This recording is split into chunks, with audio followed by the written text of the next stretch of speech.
Hello, welcome to another Becoming a Modern Man. This time we're playing a red-white Splinter Twin deck. Here's the list. I'm just missing one Cavern of Souls actually, but I haven't really missed it, I don't think, in the matches I've played. But yeah, here's the list. Obviously we've got Village Bellringer plus Splinter Twin. It's your main combo. Then you've got Restoration plus Kiki as well, and Kiki plus Bellringer. Another combo. And you've got Blade Splicers, Restoration Angels. Provide your offense. Blood Moon, which is obviously a fantastic hate card against non-basics, very good against a lot of different decks in the format. All of them for draw, some removal, Relic, which is a sort of cantrip and also a good hate card against graveyard-based decks. So yeah, it's the basic list and the sideboard as well. So let's just get into our first match. Quite remember who we were playing against here. But here is our opener. Unfortunately, it's a one-lander. I think we're going to have to mulligan this, unfortunately, otherwise it was shaping up to be a fairly decent hand. Yeah, this is pretty good. Got Wall of Omens to draw as a card. Turn 3 Blade Splicer is always nice, puts a lot of pressure on. Got a bit of removal as well, so that seems good. Opponent hits us with Thought Seize, taking our wall. We'll play Temple of Triumph. See land. Decided to bottom it since we've got 3 lands in hand. Obviously we probably want a 4th eventually, but we don't have any 4-mana spells in hand, so I think we're probably better off just bottoming that. Looks like our opponent's probably Jund, given that he's a Thought Seize off an Overgrown Tomb, but not entirely sure just yet what he's on. Confidant comes down. I'm just going to Magma Jet that on my turn. Obviously don't want him to draw too many cards. Kind of regret not keeping that land on top now because I see Splinter Twin plus Restoration Angel, and in the end I decided to bottom them because I need the land. Basically, I can't really wait 2 turns to draw a land. So yeah, it's probably a mistake not keeping that land on top because we would have had some nice draws. And yeah, a second Restoration Angel would have been really nice. But oh well. So opponent plays out Scavenger Ooze and Deathrite Shaman. Definitely on Jund. Decided to just bolt the Scavenger Ooze. I don't want to get getting big and more threatening. Now I'm going to play up my Blade Splicer. Fortunately, my opponent bolts Golem and then uses the Deathrite to ping me for 2. Down, -2s, and unfortunately we don't find our 4th land, which is yeah, definitely regretting that scry. So Liliana's going to be doing some work now. Then attacks with Treetop Village, which I'm going to pass.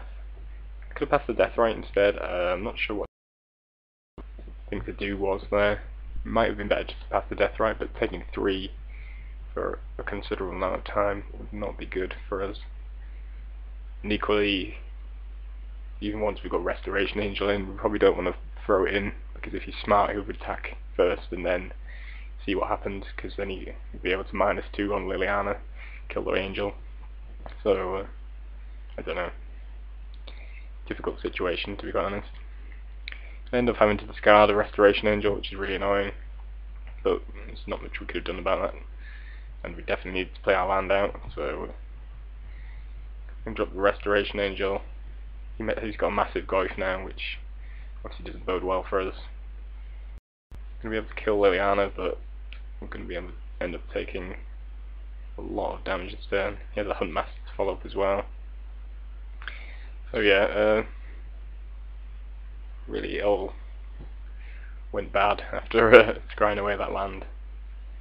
But I'm not sure if we would have won this regardless, really. It was pretty rough for us, and didn't really get going. Liliana also hurt us a lot, so yeah, unfortunately we lost the game 1, but move on to game 2.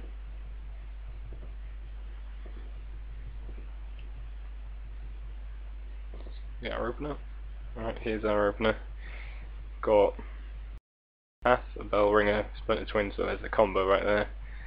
Blade Splicer and a Restoration Angel.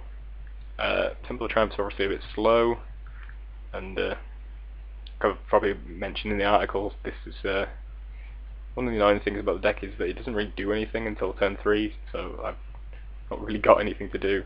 So I mean, this is actually fairly keepable because we weren't going to be doing anything on turn 2 anyway, so might as well scry, make sure we hit our land drops, and just carry on. I mean, it's not a bad hand really, provided he doesn't have something ridiculously fast. So we see a land on top of our first scry. Yeah. So the other temple and another land. Just going to keep that on top as well. Definitely want to hit the 4 lands. Just going to go for a Blade Splicer here. I could have gone for Bellringer, setting up the combo win, but I figured he's likely to have a lot of removal. I mean, it is Jund, and I think running out the Blade Splicer to sort of test the waters seemed like a good idea. So he uses an Abrupt Decay, which takes out my Golem, which is fine. Definitely happier to see the Golem get hit with that than the Village Bellringer. So yeah, definitely a good idea to try and pay out some of its removal.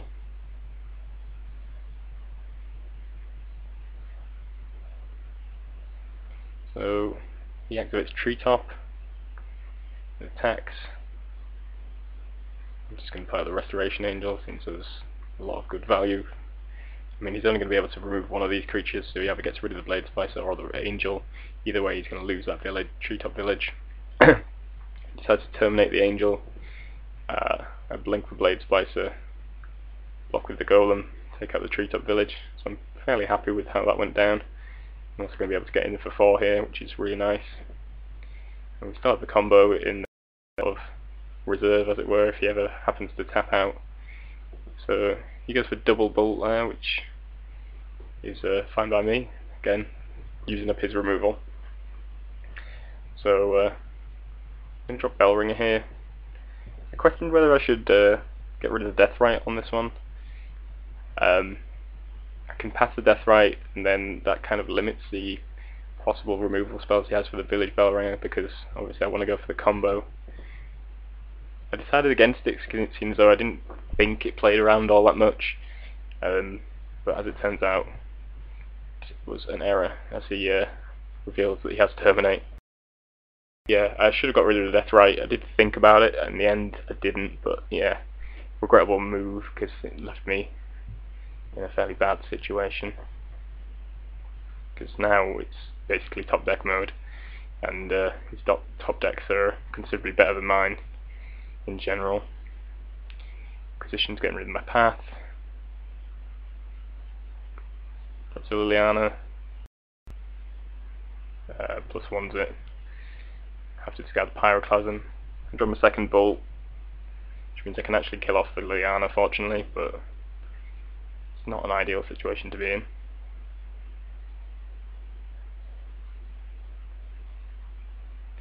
Then drops Huntmaster, which is going to be able to kill us fairly quickly, particularly when we just drew a land there.